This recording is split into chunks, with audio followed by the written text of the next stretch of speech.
What the fuck is up? This is the Constant State of Annoyance podcast, and I am your host, George Blaha. The reason why I do this podcast is because I'm a wannabe stand-up comic. All my material is in English, and the reason I say that is because I live in a Spanish-speaking island, Puerto Rico. And, when you do comedy in basically a foreign language, there's a lot of stares, little laughs, and a lot of scared faces wondering, why is he saying the word dick and fuck a lot? So, that basically sums me up. I hate watching the news. That's just something I can't stand it. I don't see the point of watching the news every day. It depresses me, man. It depresses me. I feel like you really can't sum up a story, in a minute and then move to the next story, leaving me with a bunch of questions. Like, I feel like the news is bad for your brain, because you sit down on the TV, on your couch where you're supposed to be comfortable and you're supposed to feel at home, you have a bag of delicious chips, you sit down in front of your shiny rectangle and then you turn on the news and there they are, just, blasting you with problems, and they summarize these problems, in like a minute to 2 minute segments. And not only do they present you a problem, they don't give you any solutions, man. And then you just move on to the next problem, and you're left with all these fucking questions. And at least that's what happens to me. Then my brain's in just fucking chaos. I don't know how people could watch the fucking news, man. And my mom loves watching the news, She watches 2 hours of news every fucking day. I don't know how the fuck she does it, man. She's a fucking trooper. I don't know how she fucking does that. And the thing is, she watches 2 hours of news every day, and every morning she wakes up with a smile on her fucking face, man. Sometimes she comments on how beautiful the birds are singing this morning.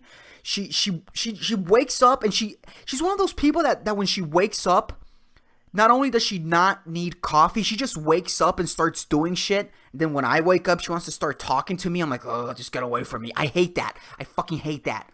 I need 30 minutes and a cup of coffee to fucking boot up my system before any of it. But I don't know how she does it, dude. 2 hours of news every day.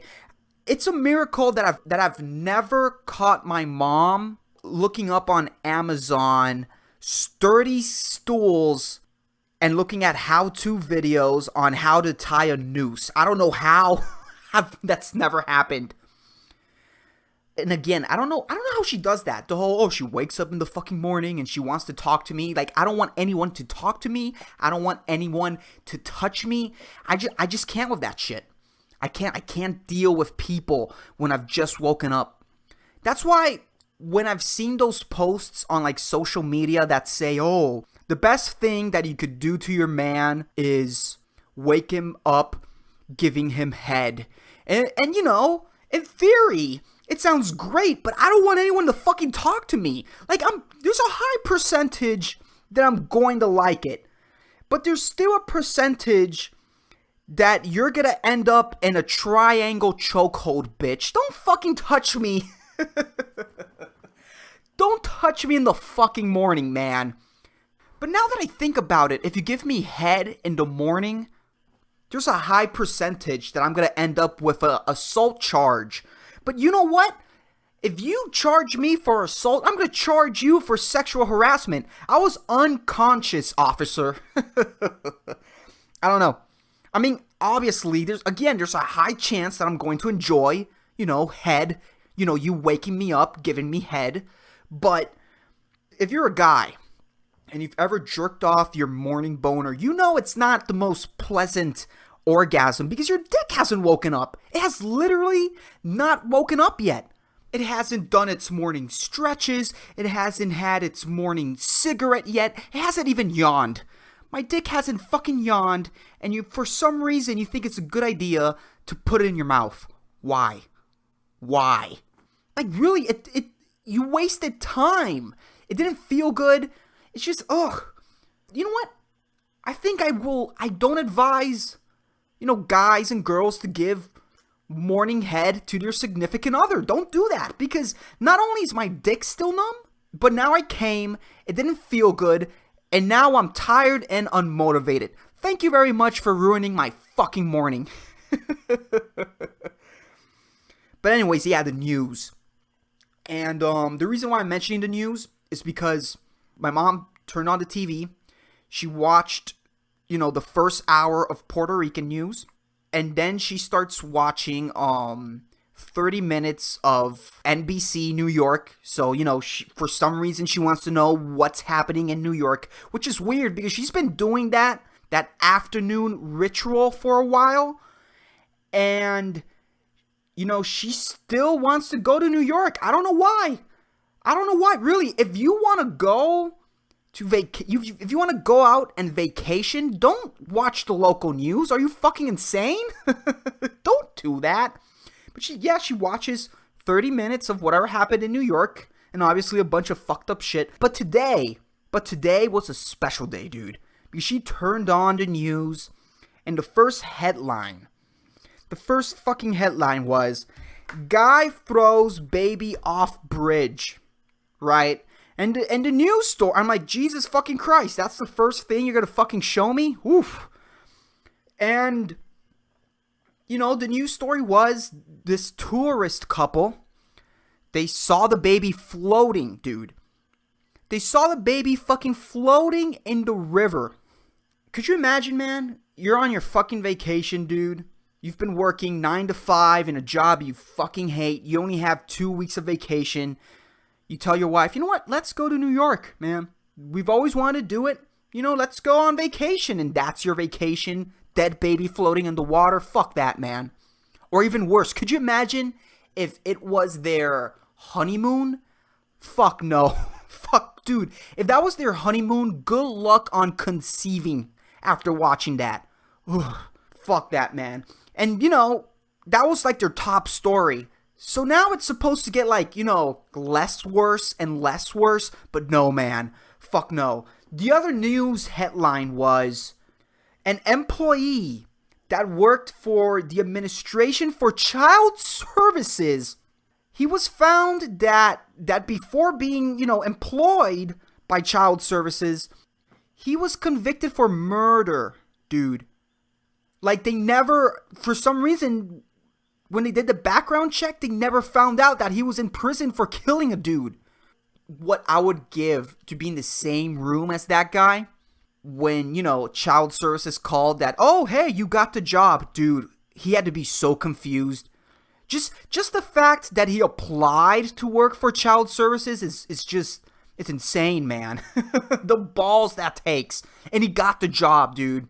By the way, I haven't gotten to the worst part of the news, but before I do that, this is a good example of you should just try every option, man. No matter how impossible whatever you want to achieve feels, you should just try out every option, dude. No matter what. Fuck, man. So this guy, he killed a dude. He's working for Child Services in New York. And he beat up a 6-year-old, dude. He beat up a fucking 6-year-old. And then for some reason, they give the details, which I really just don't want to have in my head. The guy threw, and I'm going to share it with you guys, although no one's going to listen to this, so who cares? The guy pushed the kid against a door frame, and then he threw him towards a file cabinet. What the fuck, man? And by the way, what the fuck? Like, what does a 6-year-old tell a guy so you could end up throwing a kid towards a file cabinet? A 6-year-old doesn't know the art of insulting. It barely knows enough words to infuriate any normal-headed adult. I mean, obviously this guy killed a guy. He's not, normal. He's not okay. He's chemically imbalanced and prone to anger. But I don't know, man. Like, why would you, And again, this is for Child Services. Like, if a kid gives you any shit, You could just low level tell him, well, at least my parents aren't crack addicts. Like, you could, I mean, I wouldn't advise that, but if you wanted to, like, punch back a little to a kid who's being a little snarky, that's all you had to do. You don't have to throw him against a fucking file cabinet, you fucking animal. It's insane, man. I don't know. And when you think that it can't get any worse, dude, when you think it's just, what else? Do you know what the next headline was? Dead fetus. Yes, that's how it begins. Dead fetus found in airplane toilet, dude. What in the fucking balls? Okay? I just wonder how shitty NBC New York's last quarter was. Like, how horrible their ratings had to be last quarter so they could push up the shocking value of the first headlines that they show. Like, why, dude? Why would anybody watch this? I had to leave the room. I don't know how people could watch the news, man. Really, it's unnecessary. Just one after another. Can you at least give me a fucking cute puppy story in between? Like, what the fuck? That's insane. And the crazy thing is about this news story is that no one knows who did it. It's like, what? No one knows the chick who had a miscarriage. Like, how do you not know? How do you not know if someone had a miscarriage, dude? They never identified the chick. Assuming it was a chick. Assuming it wasn't some dude that for some reason had a dead fetus in his backpack. And, he made it through TSA and then dumped it in the toilet. Which that's a very weird place to dump it. Could you imagine the guy that found the fetus in the toilet? The poor guy. I really hope that guy only had to pee or had to take a shit. Because if he had diarrhea, he was faced with a really difficult decision that day. Jesus Christ. I know it's something I shouldn't laugh at, but it's just, this is how I process my emotions, especially when something makes me uncomfortable. I don't know, man, because definitely you could scare the need to piss and shit away. You could. If something shocking or something like life-threatening or scary happens, you could scare a shit away. But I don't think the same rules apply to diarrhea, man. I really don't think so. And also, how do you not notice that somebody had a miscarriage in an airplane? Like, how do you not notice someone just pale as fuck, wide-eyed, and smelling like vaginal fluids and death just, walking out of the restroom? How do you not notice that? And how about the person sitting next to this woman? Like, how do you not notice that their alive, life-containing beer belly just suddenly disappeared? How do you not notice that? It's insane. I just do not. It's the most craziest thing. Could you imagine that the actual story was that the person who had the miscarriage in the restroom was just like really socially awkward? They just had a miscarriage and their first thought is, fuck, I can't even ask for extra napkins at a Burger King. I definitely can't tell a flight attendant that I just had a miscarriage. I can't do this. I can't do this. Jesus fuck, man. I don't know. Just one after another. I don't know why people watch the news. I really just do not understand it, man. It's an insane, I don't know. It's just too much information for one person, man. And my mom watches 2 hours of it. I admire the shit out of her, man. She is one tough cookie. Ugh, I just said tough cookie. The fuck's wrong with me? But anyways, let's go to a less serious topic, shall we? I love how I'm saying that, shall we? Like if anyone made it through to minute 15. No one's listening at this point. But no one was listening in the beginning anyways. Wow, I'm such a pessimistic douche. Are you considered a douche if you're like pessimistic? Because you're being negative towards yourself. I don't think that's douchey. I think that's just insecure and sad. Anyways, let's talk about knocking. Okay? Because I have some family members that just they don't understand knocking. You just don't understand how it works. Like, you shouldn't, if you're going into someone's door, and if going into someone's door, if you're going into someone's room, you know, and you just open the door with not knocking, expect to find anything, man. Really.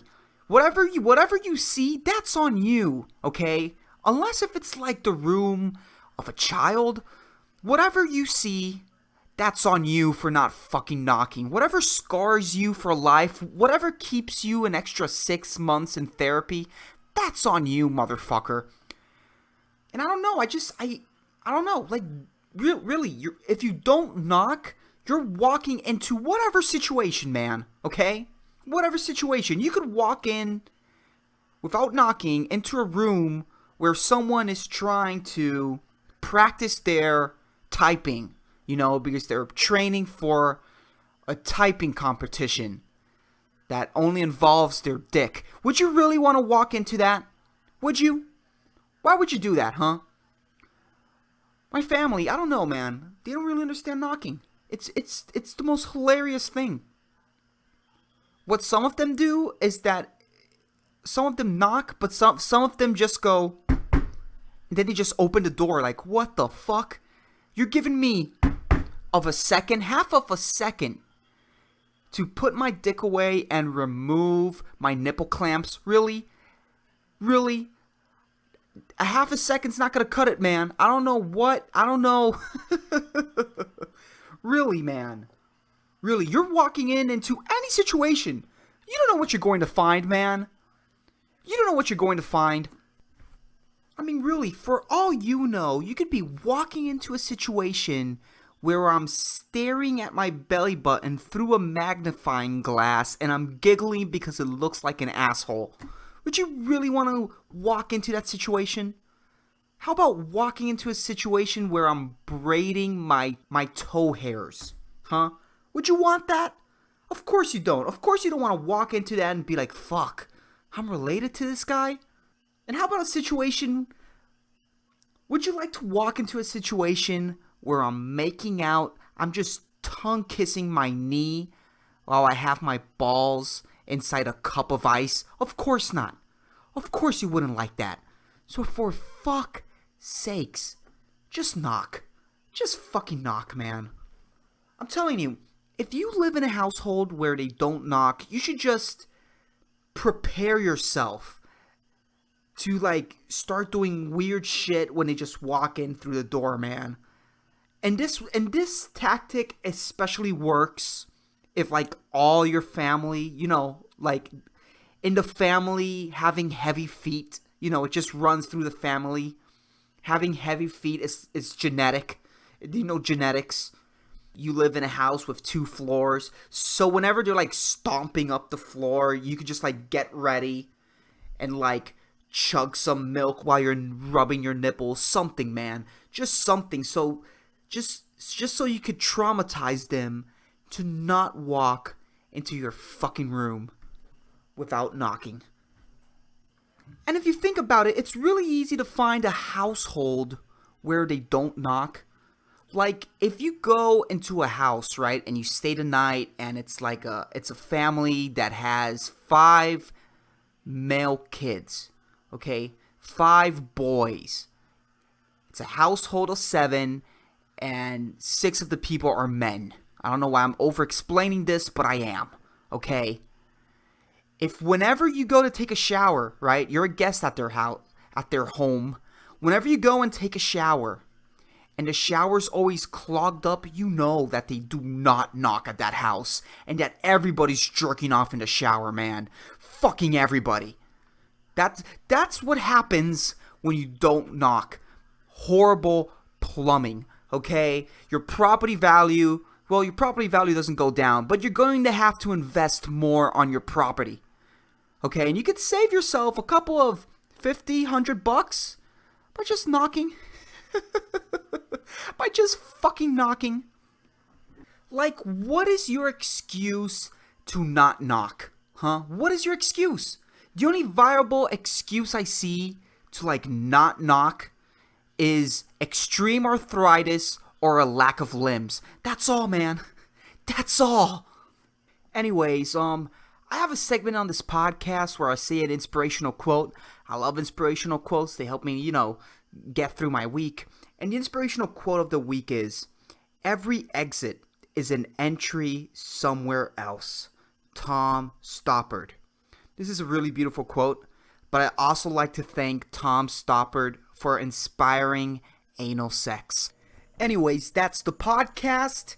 For all of you that made it this far into the podcast, I don't know why you did it. I mean, I wouldn't have done it. I certainly wouldn't have fucking done it, but thank you very much. I really appreciate it. Peace the fuck out, guys.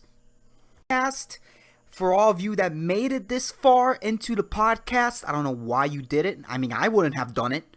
I certainly wouldn't have fucking done it, but thank you very much. I really appreciate it. Peace the fuck out, guys.